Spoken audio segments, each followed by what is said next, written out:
Here is how you swap a Chevy Suburban door lock actuator in under 2 minutes flat.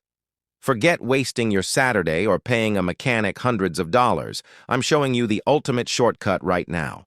Grab your tools and follow along to finish this repair faster than microwaving a burrito. First, you need to remove the interior door panel. Start by popping off the plastic trim pieces behind the door handle and the pull cup. You will find small bolts hidden behind these covers. Remove them using a socket wrench. Then take a plastic trim removal tool and gently pry around the edges of the door panel. Once the clips pop loose, simply lift the panel straight up and off the door frame. Unplug the electrical connectors for the window switches and set the panel aside safely.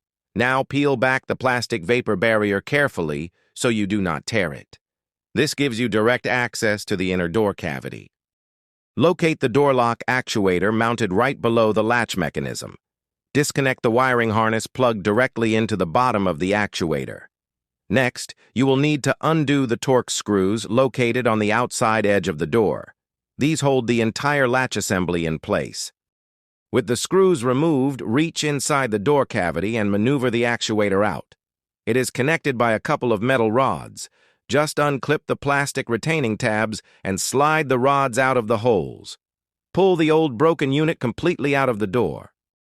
Take your new replacement actuator and connect the metal rods exactly how they were attached to the old one. Snap those plastic retaining clips back into place to secure the rods. Slide the whole assembly back into position against the door edge. Reinstall the torx screws on the side of the door and tighten them down securely. Plug the electrical wiring harness back into the new actuator. Make sure it clicks into place so you have a solid connection. Finally, stick the plastic vapor barrier back onto the door frame. Plug the window switch wires back into the door panel. Hook the top of the panel over the door edge and snap all the clips back in.